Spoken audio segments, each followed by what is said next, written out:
Once I got to the doctor, he was going through and ran through a battery of tests based on the condition that I went into the doctor for. I told him that I'd lost some weight, and he asked how much weight did I lose. I told him I'd lost about 30, 35 pounds. And he asked, when did I lose the weight?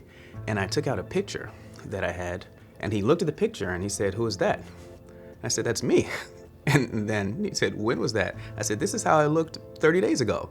And that was when he knew that I was really, really sick.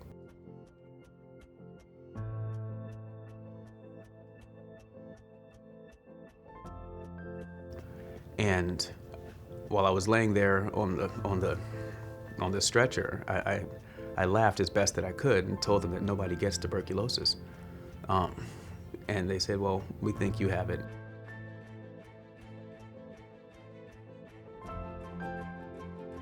You're lucky if it's just in your lungs, if that makes any sense, because once it gets out into your body, it can go any and everywhere.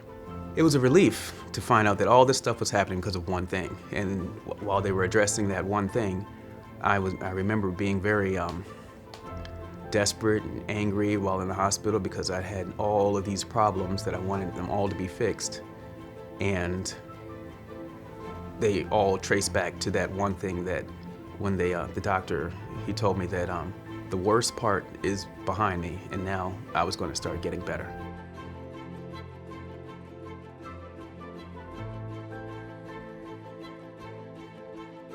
I love traveling, I love languages, and I love communicating. Being a teacher, when people came to visit me, I was seeing that folks would come and they say, "So what's going on?" I would say, "Oh man, I have tuberculosis and this and this." And they would just kind of have this blank look and they'd say, "Oh, all right, so what's that mean?" And so my dialogue changed to, they would come in and say, "Hey, I've been diagnosed with tuberculosis. Do you know what that is?" And they would say, "No." I say, "Well, let me tell you about it." And then I could go through it. And then so in explaining it over and over and over, I got a chance to understand it more, and it made it more exciting for me to be able to talk about it.